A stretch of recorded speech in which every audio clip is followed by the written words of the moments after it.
Good afternoon, everyone. My name is Oluwatobi Odugunwa. I use they, them, theirs pronouns, and I'm a recent Vanderbilt graduate of the College of Arts and Science.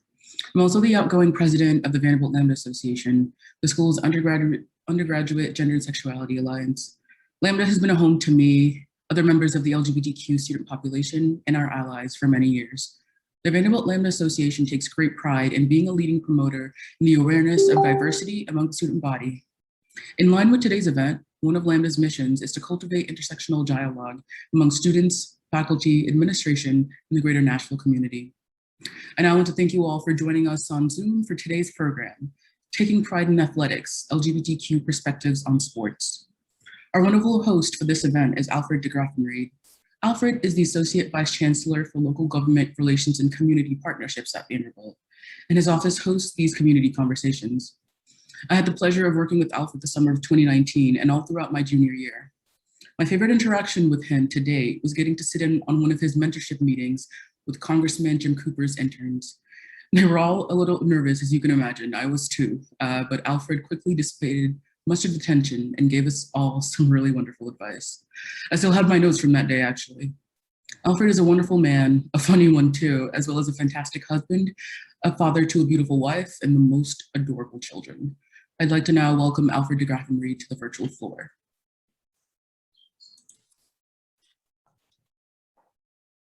Thank you so much for the kind introduction, Oluwatobi. It's a pleasure to see you as always, and we really enjoyed having you as an intern in the Division of Government and Community Relations at Vanderbilt University. It gives me great pleasure to provide an introduction for my colleague and the moderator of today's discussion, Andrew Marinis. Andrew is a New York Times best-selling author of narrative nonfiction, including Strong Inside, Games of Deception, and his latest book, Singled Out, a biography of Glenn Burke, the first openly gay Major League Baseball player. Andrew is a visiting author at Vanderbilt University Athletics. Welcome, Andrew. Next, I'd like to introduce Sean Kelly. Sean is a 1978 Vanderbilt graduate with a degree in English. Sean moved to San Francisco shortly after graduating and still resides there today, where he has worked many years as an investigator for the city attorney's office in San Francisco. As a leader in San Francisco's gay tennis community, Sean played a key role in launching the first gay games in 1982, served as an executive director of Gay Games 2 in 1986, and was a consultant for Gay Games 3 in Vancouver, British Columbia, the first held outside of the United States. Welcome, Sean Kelly. Next, I would like to introduce Carly Webb. Carly has been in sports journalism and sports broadcasting for 26 years. She is currently a writer, contributor to Outsports, in addition to doing varied freelance editing, videography, and producing projects through her firm, Carly Webb Video in Connecticut. When not chasing the story, Carly is a crisis operator for Trans Lifeline, North America's only 24-hour-a-day, 7 days a week hotline dedicated to the need of transgender people. She considers her service as an honor, as great as her awards and commendations she has earned as a journalist. It is this work that also fuels her work as an activist centering around human rights, anti-war issues, and the fight against economic violence placed upon working people. Sports is not just a piece of her craft and passion, it is also her hobby. A lifelong athlete, Carly is an active, budding duathlete, triathlete, and love to get behind the plate in softball and be the signal caller behind the center in flag football. Welcome, Carly. And last, and certainly not least, I'd like to introduce Braden Abrahamson. Braden is a May 2021 Vanderbilt graduate with a degree in sociology. They were a member of Vanderbilt's national champion women's bowling team in 2018. Braden worked with our moderator, Andrew Marinis, to write a groundbreaking essay on their experience as a transgender student athlete in 2019. Braden uses they, them pronouns and is non-binary transmasculine. Braden began taking testosterone last year after completing their bowling career and is currently recovering from top surgery. Braden lives in Nashville now, but will be moving back home to the Pacific Northwest next month with their girlfriend, Ariana, and their dog, Nash. So at this time, I'll turn it over to you, Andrew. Thank you so much for being the moderator today. Thank you, Alfred. Terrific introductions of everyone. I've really been looking forward to this conversation ever since we started talking about it a few months ago. We have terrific panelists joining us today, and a really timely conversation on LGBTQI issues in sports here during Pride Month. Sean, if you can turn your camera and microphone on, we'll get started with you, and I'll ask 5-10 minutes worth of questions to each of our panelists, get to know them individually, and then we'll open it up for broader questions. And would like to remind everyone in the audience, if you'd like to ask a question to any or all of our speakers, please go ahead and enter that in the chat, and I'll be monitoring the chat. In the last half of our conversation today, we'll open the floor for any questions that you all may have. But Sean, and thanks again for joining us. You've been kind to speak to various Vanderbilt audiences over the last few months. I've really enjoyed a chance to get to know you, even interviewed you in part for my book on Glenn Burke, and you really helped fill me in on what San Francisco was like in that period in the 1970s. But before we get to your involvement with the Gay Games, since we do have a lot of Vanderbilt alums joining us today, I was wondering if you could just give a sense of who you were at this time that you arrived from Alabama to campus here in Nashville, and what you were involved with as a student at Vanderbilt. Well, thanks for having me. I really appreciate being a part of this distinguished panel, and happy to contribute. My time at Vanderbilt was, the mid 70s, 74 through 78. So and I was pre-sexual my entire time at Vanderbilt. So I was really terrified of human contact. And so I was very repressed and focused everything on pretty much on school and what few student government things I got involved with. I was, as Andrew said, I was an English major. I was a political science major until I discovered that I was never going to master statistics. And so I switched to an English major. But I was chairman of the speakers committee for Vanderbilt, which we would have speakers throughout the year. And then in my junior year, I was the chair of the student activities fee committee. So we were the group that made the decision about how to allocate student activity fees among the various groups like the Hustler and Versus Magazine and whatever other projects were getting student funds. I have no idea how it's organized now. But what was not at all integrated into my Vanderbilt experience was, in addition to sexuality, was any athletic activity. And my recollection of my time at Vanderbilt was that, you had the members of the athletic department run sports. And then there must have been like fraternity-based intramural activities, but I don't remember any activity for the run-of-the-mill independent student such as myself.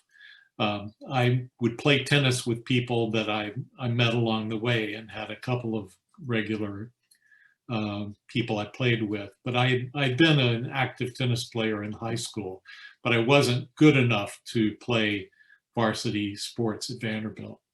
It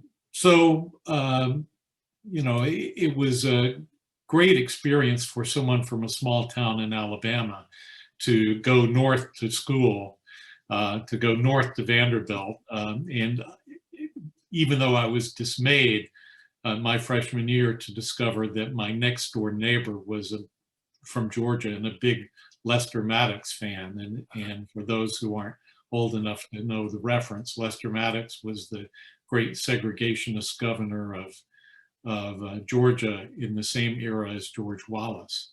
So I thought, here I am going to this citadel of learning and rational thought, and I had my next door neighbor was a Lester Maddox fan. But I quickly fell in with a group of people at Vanderbilt who were intelligent and mostly from outside the South. And I got exposed to a lot of different ideas certainly than what I had as someone growing up in a town of 30,000 people in Alabama. And so then you move out to San Francisco shortly after you graduate. And I was fascinated by what you told me when we spoke originally about just sort of the state of gay community in San Francisco at that time, where a lot of things are just getting started, and you talked to me about how things like softball leagues and tennis federations fit into that infrastructure that was just getting built. And I wondered if you could talk about that to our group today. Right. So the first year that I was in San Francisco, I still was living with ex-college roommates from Vanderbilt and still was playing the same persona I had had then. But after they left in '79, I came out and threw myself into the gay community in San Francisco. I moved to an apartment at the corner of 19th and Castro and was on my way. And so I remember wanting to find somebody to play tennis with and answered a personal ad in one of the newspapers for someone looking for players. And he and I began playing, and he said, "Listen, I have a friend who would like to start a gay tennis group. Would you like to be a part of that?" And I said, "Sure." And so this little vestigial group began in the summer of 1980. And at the same time, there were all of the other threads that holds the community together that were developing. I mean, you had a gay chamber of commerce, you had a gay doctors group, gay lawyers group, the golf, small golfing group, bowling was better organized, volleyball was organized, softball had been going on for several years by that point. I remember my friend who started the tennis group, Les Ballman, who was about 15 years older than me, so a generation before. He had been kicked out of Navy and moved to Sausalito, which was an artist community then. He said, the only thing that I really insist on, he said, is that the name of the group have gay in the title.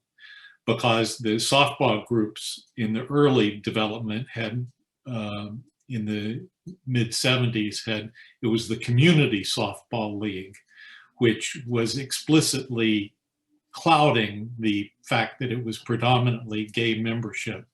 And so after the Community Softball League, there was the Gay Softball League. And so we called ourselves the Gay Tennis Federation.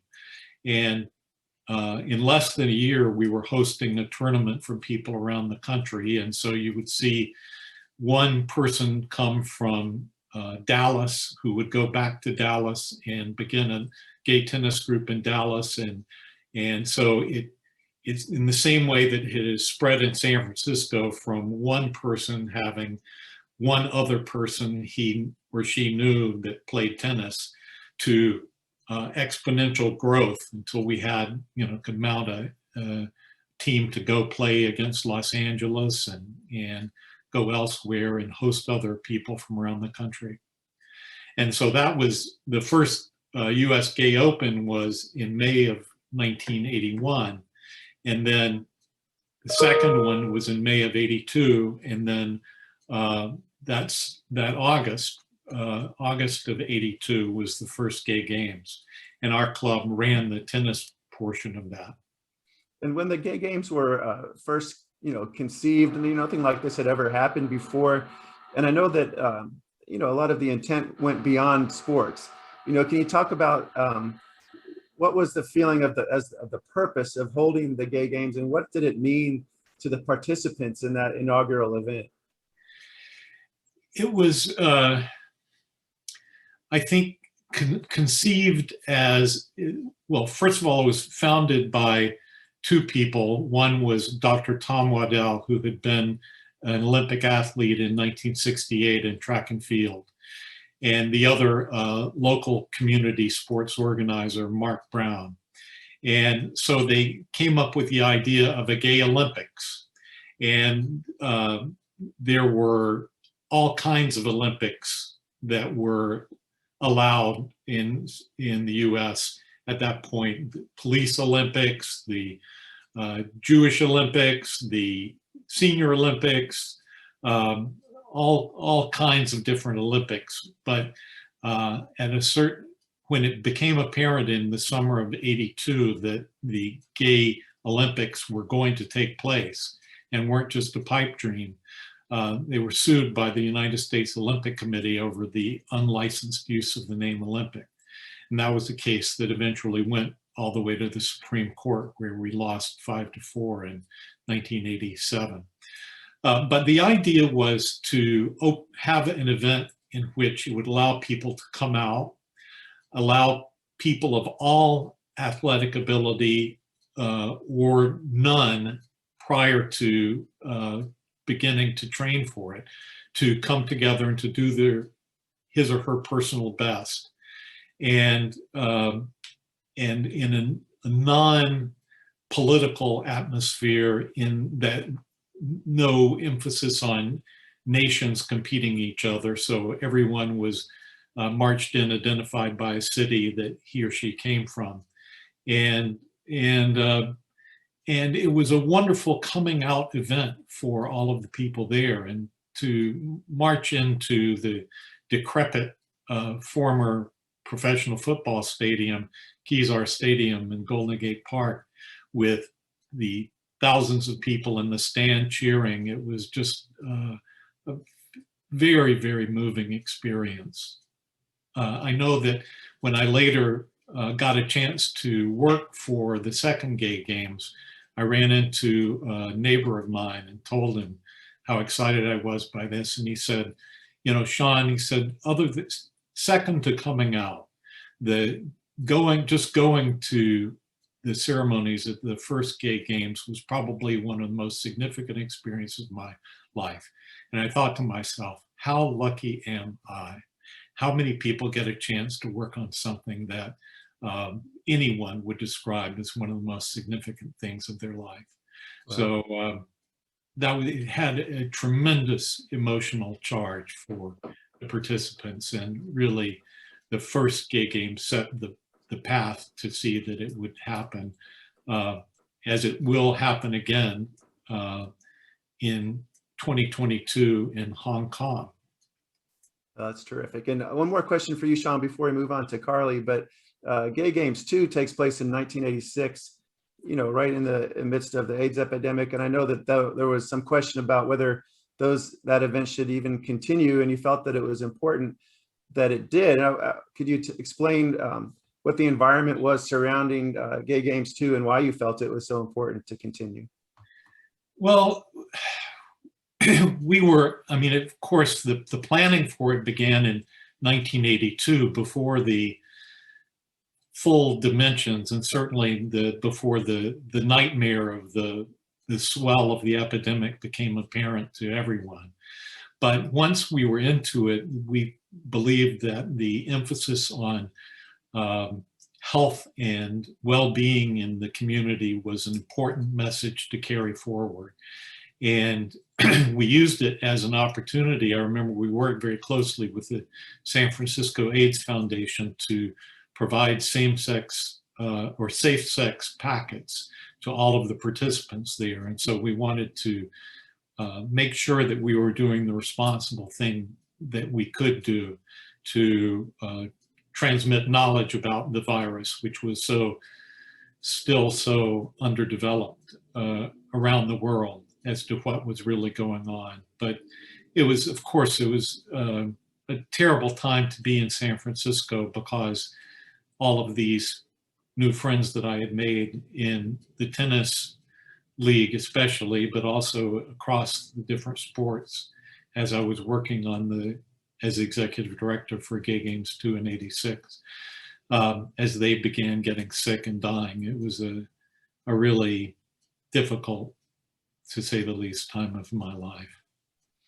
It's so important that you kept it going, and then were called on to essentially help run the event in Vancouver as well. And now that the event continues today, as you mentioned, and so we're proud that a Vanderbilt person was at the root of all of this. So thank you for what you've done, Sean. We'll come back to you as we open this up to the entire panel for more questions later. But Carly, if you could now turn your camera and mic on. We're excited to have Carly Webb with us, proudly wearing our Northwestern purple. We'll consider the Northwestern the Vanderbilt of the Big Ten. And I know you're excited that you have a new athletic director who's a former Vanderbilt football player in Derek Gragg. But Carly, thank you for joining us today. Thank you for having me, and anchor down. All right. What do you all say at Northwestern? What's your equivalent of anchor down? Go Cats. Go Cats. All right, we'll go Cats. We keep it simple. We keep it simple in Evanston. It's what we do. All right. Well, I love how you describe yourself as an athlete, an activist, and a journalist. And I was wondering if you could give us all a sense of, some of your activities in all three of those areas. Well, as a journalist, I've been in the business for a quarter century. Actually, now this is my 26th year in. I just turned 50. Over the weekend, I was in a duathlon down along the Long Island Sound, and I finished third in my age group. It was my first race after 50. I'm very proud because honestly, I didn't think I had anything, given that, we've gone through this year of isolation and COVID and all these other things. Training's been at a premium, let alone just getting in a race. And to have an opportunity to run, and not only run, but run well, meant a lot to me.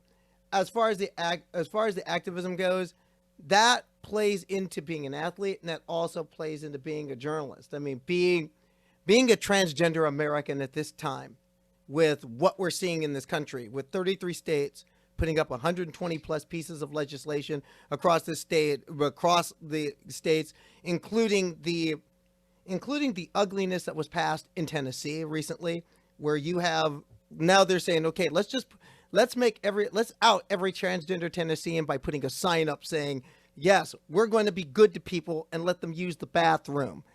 Let them use the bathroom in our establishment. I thought we were, that's so 1960s, but being an activist in many ways permeates the other two. As a journalist, I get a platform and an opportunity to talk about issues across, not just trans issues, but issues across inclusion in sport across the board. I do want to give a quick acknowledgement to Sean Kelly being here today, because of Sean Kelly, because of Tom Waddell, the explosion in inclusion that we're seeing right now, where we're getting more mainstream acceptance, and athletic departments are getting wise and learning, and athletes are learning, and coaches are learning. That just didn't happen in a vacuum. That happened because of a Sean Kelly. That happened because of Tom Waddell. That happened because a group of gay and lesbian people got together in the 1960s, 1970s, and 1980s, especially in the 80s during the ugly plague years, where we lost people who potentially would be elders to our communities now. And let's not discount how important how much of a loss that was, and how much that ripples into now. But also, let's not discount what the gay games meant. If it wasn't for the gay games, there would be this, I don't believe this inclusion would have happened as fast or as far reaching, and we still have a long way to go. But I just want to give that acknowledgement as someone who is a beneficiary of those pioneers. But that's part of what being a journalist has allowed me to do, to spread that word and to spread that message and to get more of those stories out there. And also that's what allows me to be in athletic and in sports spaces, to just be visible. Visibility matters, representation matters. And when you're there and you're visible and you're competing, that leads people to perhaps come up to you and ask questions. And people who ask questions and are curious, that's what leads to it leads to more positive interactions than negative, and that's what leads to understanding, and understanding leads to growth, and growth leads to inclusion. Oh, that's terrific. What are the questions that you get asked, and how do those conversations typically go? Well, a lot of those conversations begin with people asking me, for example, what's your thoughts about what you're seeing in the landscape right now at one level. And I often tell them that what you're seeing as a reaction to people that are playing in many ways off the ignorance of the average person, not just in regards to trans issues, but in regards to sporting regulations, and also sporting results as well. Now, there are some people that come with a very negative slant right from the beginning. I've been called a cheater before. I've been told that I've been called man in a dress before at a sporting event. I've had to deal with those sorts of things. And some of these people, you just got to get away with them and roll off your back. Sometimes you do get a teaching moment. And when you do get an opportunity at a teaching moment, you take it. Because I had that really quite recently when someone asked, how do you feel about cheating someone and just no, they didn't say that. They said, so you can just self-ID and you can just compete as a woman. You can just say you're a woman today and you can compete as that. I said, oh God, I wish it was that simple. Unfortunately, it's not. And then they actually listened as I went for 15 minutes to walk through all the steps that I have to do to compete. All the things that, and also in a sense, all the things I've had to go through to get to the point where I am now. And then at the end, they were like, I'm sorry I said that. I'm going to go off and learn more. Huh. And most importantly, it's what, and this person said at the end, I'd be proud to line up against you at a race. And you want to know something, Andrew? This past Sunday, that same person was in the same race I was in. Oh, really? Yeah. Wow. I ran into that same person. This person saw me. She saw me putting my bike in transition and just gave me this big hug and said, we're actually going to race against each other. Said, yep. And it was a big smile. And here's the thing. She finished second in her age group. I finished third in mine. So it was celebrations all the way around. But that's an example of how you can have that teaching moment. Oh, that's terrific. Those teaching moments matter. And I encourage especially cis and straight people, seek those moments out. Seek those moments out. Don't be afraid to step in it. Don't be afraid, as a good friend of mine who's an activist, Kamora Harrington in Connecticut, says, the first step to getting to inclusion and getting to understanding is you have to be willing to step in it. And you have to be willing to be awkward. And you have to be willing to be afraid. And you have to be willing, even perhaps, to say the wrong thing and get called in on it.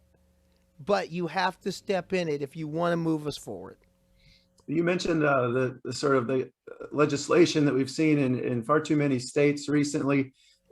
Here in Tennessee, we also had the anti-transgender athlete legislation that was passed. And some people say, that they're doing this to quote unquote protect women's sports. What do you say to people who argue that line of that argument? I ask them questions. The first question is, what was your view on weight room gate? Remember at the NCAA tournament. Yeah, at the NCAA tournament. What's your view on weight room gate? What's your view on pay equity? What is your view on the fact that for example, at the Division I level, you're spending $6 on men's athletes for every $1 you're spending on women's? What's your view on Title IX at this time? What's your view, for example, on the WNBA's recent collective bargaining agreement, which is one of the most forward-thinking collective bargaining agreements in all of sport? And I think it can be a template, not just for women's sports, but for men's sports as well, in regards to not just the on-field issues, safety issues, but also the lifestyle issues and work-life issues that are involved in it. They went places that sports hasn't gone, but sports needs to go. I mean, as Naomi Osaka is teaching us right now, athletes are people too. Athletes are human beings first and foremost, just like everybody else, and all the human factors need to be taken into account. So I ask questions. I ask questions, and usually people who are truly for exclusion, they don't have answers to those. Because right. if you're really about advocating for women's athletics. Those are the real issues in women's athletics. Those are the real issues. Pay equity is an issue. Opportunity is an issue, not just for athletes, but in coaching and administration. For example, Vanderbilt has an athletic director who's a woman, one of the few. We need more. We need more across the board. We need more, and we need more women. We need more LGBTQ people. We need them in administration. We need them on our coaching staffs. We need them on our training staffs. We need them on our athletic medicine staffs. We need more diversity and inclusion across the board. And those are real issues we can talk about. Opportunity, inclusion, access. Those are the issues. Terrific. I saw on your an article you did, you said a core philosophy of your life was a quote from Bayard Rustin. And it was, when an individual is protesting society's refusal to acknowledge their dignity as a human being, their very act of protest confers dignity on them. And I was wondering how that has played out in your own life and how you've seen that play out in the lives of other transgender or gay athletes. In my own life, like I said, it's a core philosophy because it was something I was taught at a very young age, is that you have to, if you don't stick up for yourself, that's something my mom always told me, if you don't stick up for yourself, no one else is going to. But I've also seen in my life that kind of an amendment to that. When you see someone standing up for themselves, that gives the courage for someone else to do the same. And that gives the courage for communities to come together and do the same. That has been, especially for our rainbow family, that's been coin of the realm. Because someone threw a brick at Stonewall, we marched in the 70s. We got people elected to office. Because Harvey Milk stood up, more and more people stood up. In the 1980s, because people stood up and acted up, we got real action against HIV/AIDS. Because somebody in mass media stood up, we stopped being punchlines on TV shows and started being the faces of TV shows. Not enough, but we've come a long way from Uncle Milty Berle in the 1950s to perhaps the most important show in American television in the last decade, Pose, ending a beautiful run just a month ago. And it's the same thing in sports because of the things like the gay games. We're all of a sudden seeing that mainstream and elite sports are starting to realizing that inclusion is the way it has to go. And more athletes are realizing that, no, I can be myself and be in the game. And all it takes was one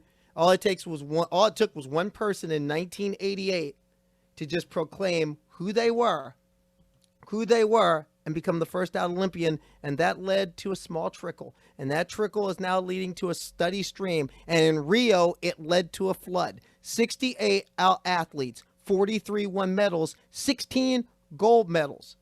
As Outsports' co-founder, Sid Ziegler, says, it's a lot easier to perform when you're not keeping the secret. And I've seen that in all these athletes that are come out. You look at those athletes who are out loud and proud and performing. They're not just LGBTQ faces of the games, Andrew. They're the faces of the games.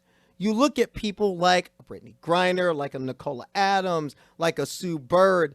Like, you look at these people and they're not just, you look at Megan Rapinoe, you look at a Gus Kenworthy, look at all these people who are coming out. Look at Matthew Mitchum in 2008 in Beijing.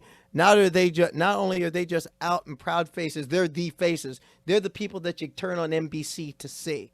And that's only going to continue, and it's only going to get larger, especially with this young generation that's coming up. There's a lot.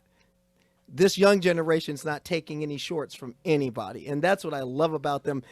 I mean, as an older person, I draw a lot of inspiration from them, and I take a lot of cues from them, because the millennials and Gen Z, they're affirming their place, and that scares some people. That scares some people my age. For me, that fires me up. That fires me up to affirm who I am going forward. So I say, young folks especially, thank you. Thank you. This old girl is following your lead. Oh, that's cool, Carly. Thank you. Well, thank you. And so we'll come back to you and Sean in a minute with some more questions. But Braden, if you can turn your camera and mic on now. Thank you, Carly. Hey, Braden, you know, as a member of this younger generation, first of all, what does it mean to hear what people like what Carly and Sean have had to say so far this afternoon? I think that it's just like, as someone who came into themselves very much with the assistance of folks in an older generation, it's a very cyclical relationship, right? We're drawing on inspiration and support from them, and to fulfill and come into fruition of our legacy. And as we continue our legacy, they find power to continue funding and supporting, right? So it's a kind of very cyclical, like we're pouring our energy into them, they're pouring their energy into us. And I think that that's like, it's refreshing to know that we both have each other's backs. And I think that that's like the best part.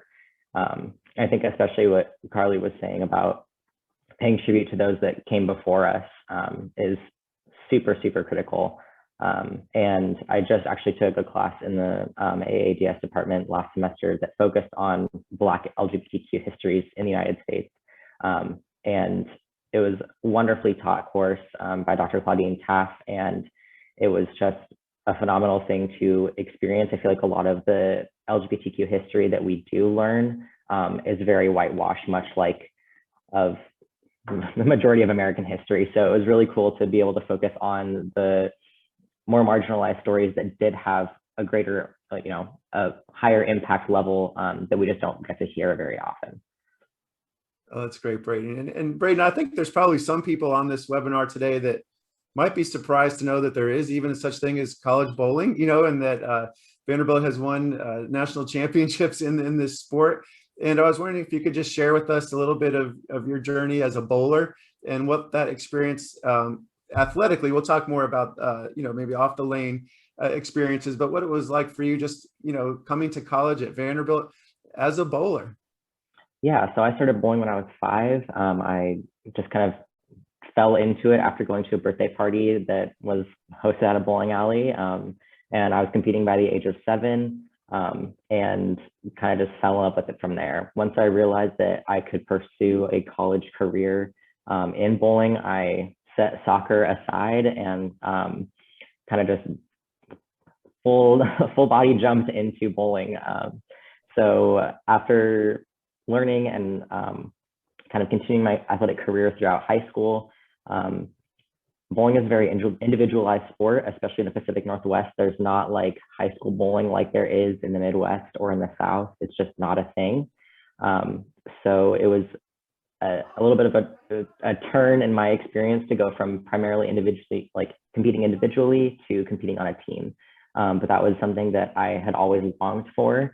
And Vanderbilt was kind of the pinnacle of athletic and academic duo in the bowling world. They're nationally ranked, both academically and athletically for the bowling program. And as an NCAA Division I sport, they had everything to offer that I was looking for and had been pursuing from a very young age. And I was just one of the lucky few that was able to find my way in there, and with a bunch of persistence and not necessarily harassing, but, you know, not letting the coaching staff forget about me. That was a critical part in my journey to Vanderbilt. Now, at the same time that you're, you know, attending a tough university and competing at a very high level in bowling, you're really sort of discovering a lot about yourself. You know, right in the midst of this is when, you know, you're changing your pronouns and your names. And what were the sort of the joys and the challenges of these changes that were taking place in the midst of this academic and athletic career? Yeah, so I think I began questioning, I didn't really have the terminology for much of my identity at the time. I was kind of always like the token straight friend in the group of gay friends in high school. A lot of my friends identified as being LGBTQ from a young age, and I was just kind of like the token straight friend that was always around. Much to our realization now, it was just like I didn't have the terminology and hadn't really like put time or energy into experiencing myself. And so that quickly changed once I got to college.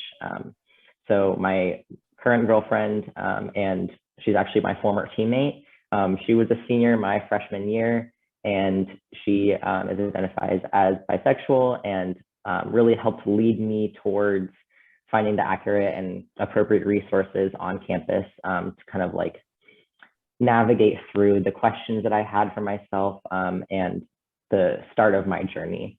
In no way did she like pressure me to do anything. None of the staff, like the LGBTQ office at Vanderbilt, like they don't really, they're really just there as a guide. And of course, you come to them and they are just a phenomenal resource. The director, Chris Purcell, well, previous director, Chris Purcell, he's actually up at Chatham University now. And two program coordinators have come and gone since then. And now the interim director, Rob Nelson, is phenomenal and has been a saving grace in my whole coming to fruition of myself. Mm-hmm. So again, like a shout out to the folks that come before me and have helped guide me through. So getting to Vanderbilt was definitely a challenge. It did not take anything less than blood, sweat, and tears. But once I got there, it was, I was really glad to be there. Okay. Now, I know you did have pockets of support. You mentioned your teammate, your girlfriend, also, you know, at the Casey Potter Center. But I think it was fair to say it was uneven in terms of your teammates' reaction. How did that compare to maybe what you had expected, and what were maybe, if there's any lessons learned or things that you'd like to share with people about how that experience went, how we could make it better, you know, for transgender athletes in the future? Yeah, I think that the big thing for me was I wasn't really sure how they would react. I mean, my girlfriend was on the team and she was openly bi. I came out as bi before, about a year before, like my gender identity, not crisis, but exploration, I guess, kind of came forward, and they were all chill with that. Didn't really matter because it didn't directly impact them, I think, in any regard. And I started navigating the gender identity exploration very independently. They were not included on any of that. The only person that was included on that was Ariana, my girlfriend. And I think that for me, there were a couple people on the team that I felt like now retrospectively I should have included on that process, because I know that they could have been a really big support system in helping me transition socially within the team. But I just wasn't quite ready for that yet. And that level of being out in a space that I was still new in as a first year student, and even as a sophomore, I just wasn't quite ready for. And it's also important for me that I felt like I didn't need their permission to live who I was authentically. I didn't need their acceptance, because in reality, I had come a long way to accepting myself, and I didn't want any more barriers into that. I didn't want to second guess myself.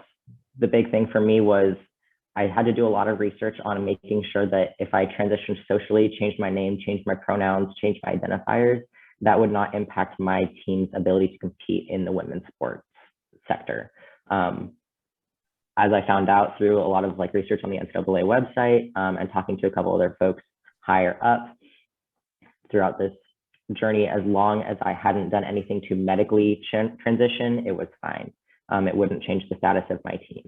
So I think that retrospectively, I would have sat down and talked to my teammates first, because I came out via Facebook and Instagram post, and they all saw it, and it was right before our team dinner. And I think that I would have changed that process. I would have sat down with my teammates and my coaches first, and kind of like explained where I was coming from, let them answer any questions, so it wasn't much of a shock, and kind of like a bomb dropped on them, to say. But in the moment, it felt right. And from there on, I was hesitant and I didn't really know what to expect. And I don't think it was there was never any like outward disagreement or disrespect or unacceptance. But there were a few players in particular where it was just over the next 48 to 72 hours, like did not acknowledge my existence. And I think it was more of a fear of messing up with a name or a pronoun. And I also think there's just like a lot of misinformation or just lack of information on what it means to be a queer athlete. And there was no, I started along with a couple other LGBTQ athletes, a affinity group for LGBTQ identified student athletes at Vanderbilt, but it quickly fell apart because the folks that I did found it with graduated and no one else came. So that was a difficult thing for me because I know that they're there. I can see them in the hallway. I can, you know, I know who they are, but they're not ready, and that's okay. That was just like a hard thing for me to go through. Is I'm trying to find acceptance in my own team, and I know that other people are as well, and I can see them and they can see me, and they're like, it's not making any progress. So I think that that was the hardest part of trying to find people in my corner, and I can see them that they're in the right house, they're in the right neighborhood, they're just not ready to fully step in yet. So right. Oh, that's really insightful. Well, this hour is going by so fast, so we can get to some more questions. Carly and Sean, if you could come back on video and audio, we'll get to some of the questions. People have the ability to submit questions when they registered for the event. So we do have a couple of questions there. And then again, if anyone watching would like to ask a question, I encourage you just to type that into the chat and I'll ask it to the panelists. But the question we had pre-submitted was, and Carly, I'll start with you and then ask Sean and Braden to weigh in, but what role do you think the media does play or can play to help professional athletes, and let's expand that to college athletes too, feel more comfortable coming out in the future? What do you think, Carly? Well, for starters, there's a lot of excellent writing talent, broadcasting talent, editorial talent in the LGBTQ community. How about hiring us? That's the first step. You know, put us to work. I mean, there are some excellent reporters. I mean, and yeah, okay, I'm gonna be like that and include myself in that. But there's a lot of excellent people who are lesbian, who are gay, who are bi, who are trans, who are across the rainbow family, who are some excellent journalists, and many of them have had to struggle and fight and claw and bleed just to find work. You know, though recently the San Francisco Examiner made journalism history in this country by bringing in Christina Carl as their executive sports editor. That is the first transgender person to be an editor of a major daily newspaper in this country. We need more of that. We need more of our people in as editorial staff, in as copy editors, in as reporters. We need that. That will be the first step. And then the second step is everyone follow your style book. When I was a freshman at Northwestern in the Medill School of Journalism, the AP style book in regards to LGBTQ people was maybe 1.5 pages. Now it's 3 whole chapters. There is now terminology has changed. Things have advanced. Things move forward. Every reporter, every journalist has a responsibility to get those basic things right. So you want to make a safer space, do your part. Get pronouns right. Get pronouns right. Stop using things like the gay lifestyle. Stop that. That is so 50 years out of date. Understand that LGBTQ people, first and foremost, are people, and LGBTQ athletes, first and foremost, are athletes. Get the basics right. Everything falls into place. It makes for safer interactions for all of us. And alongside that, that's what the media can do. But beyond media, we have to look at what we can all can do. And the biggest thing is we all have to keep learning, keep growing, and continue to interact. And if you see something that's not right, you have to be like the San Diego Loyal Football Club. You have to speak and you have to act. And that is in our spaces, be it in a college locker room, being in a pro locker room, and especially more and more in our high school locker rooms and in our youth leagues across this country.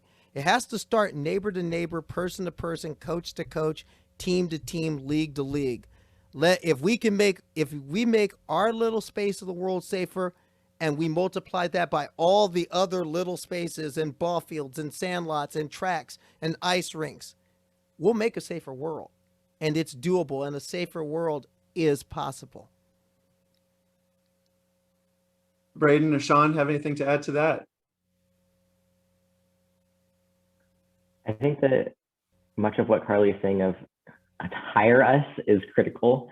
Allowing us to represent and participate in professional spaces as our authentic selves is so important. And additionally, like with that, it allows folks who hold professional positions to interview other folks that hold an LGBTQ identity, right? And having that comfort level of being interviewed by someone who holds a similar identity to you makes it so much easier. The conversations get deeper.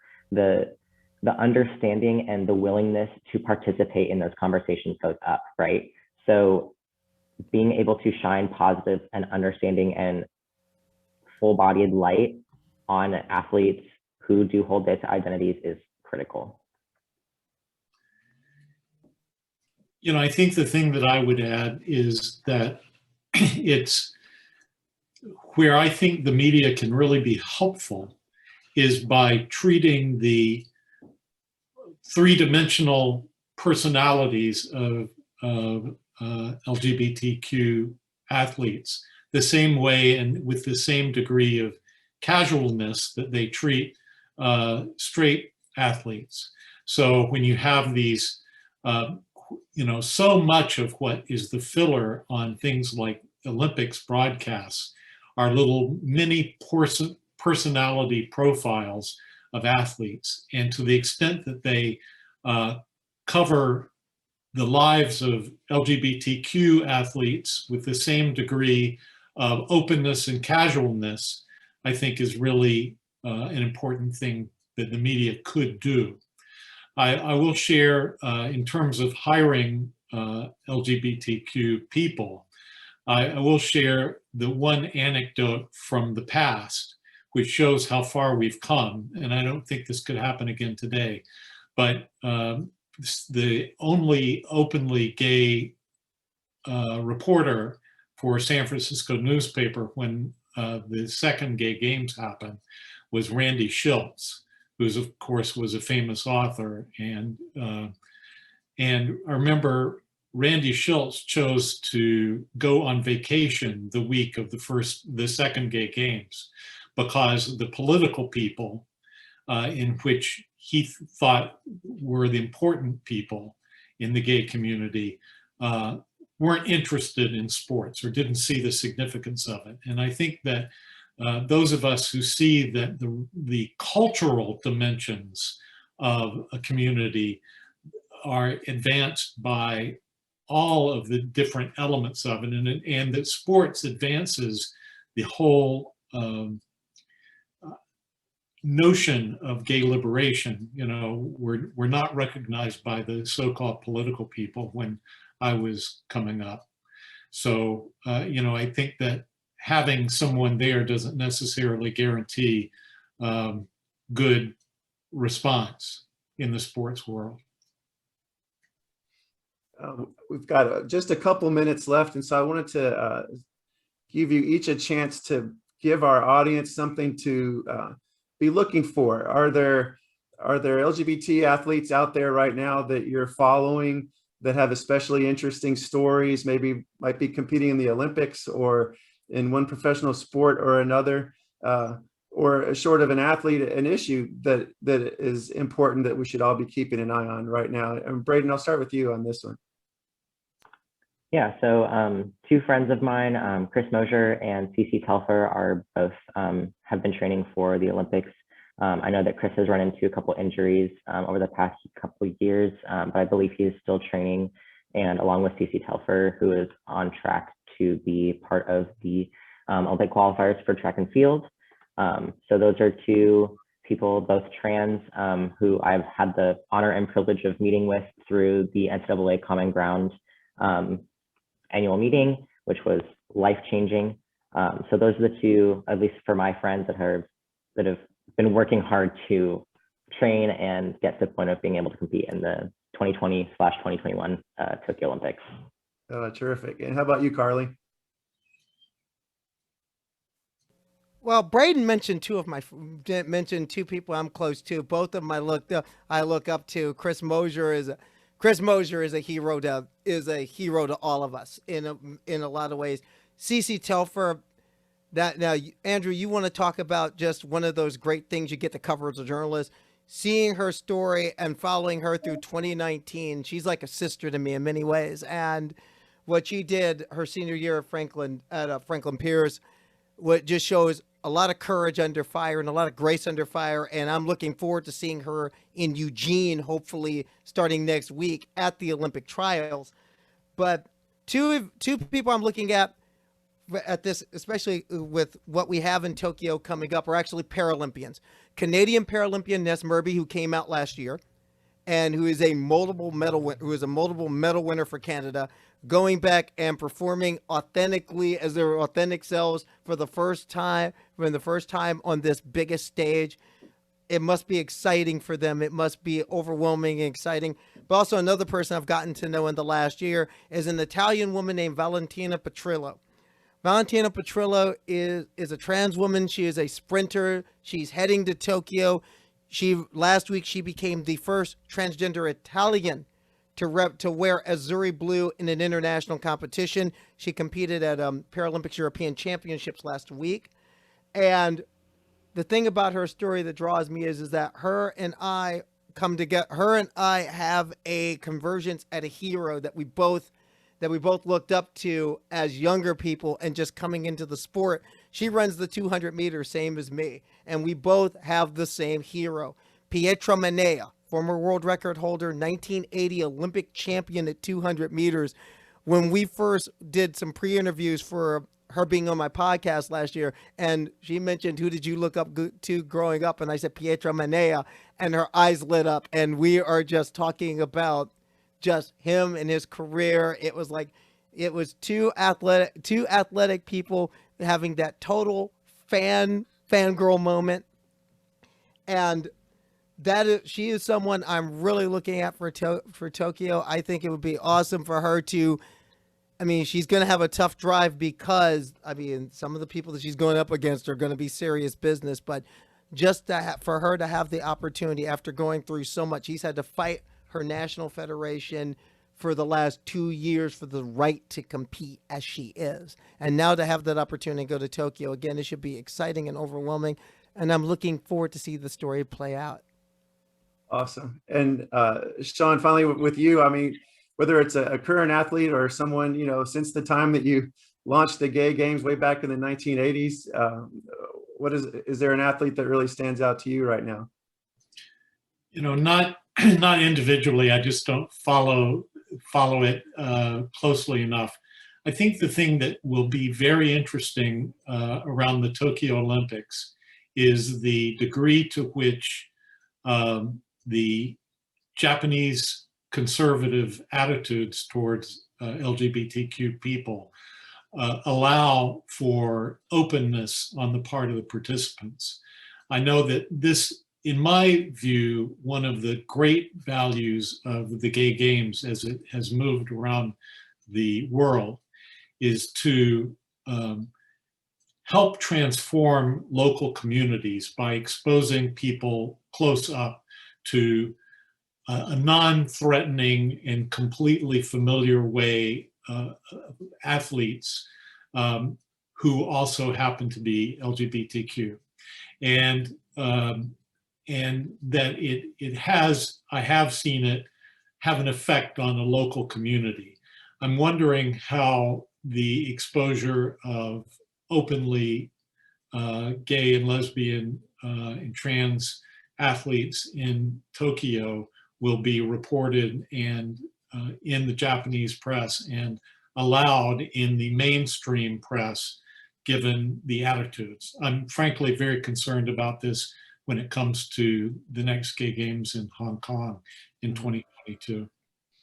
Yeah, those are certainly be important issues to keep an eye on, and we're up against our time, but Sean, Braden, Carly, thank you so much for joining in this conversation today. I think it was just great. And Alfred, thanks to your office for organizing this event, along with the Office of Community Relations and Development and Alumni Relations and the Athletic Department and the Sports and Society program. I think that it's conversations like these, you're talking about creating those small pockets of safe spaces, Carly, that grow and grow and grow, and understanding to grow. And I thank the 40 plus folks who have joined us live, and I know many other people will be watching the replay of this. So again, thank you to everyone for participating and watching, and have a great rest of your day. Take care. Thanks. Thank you.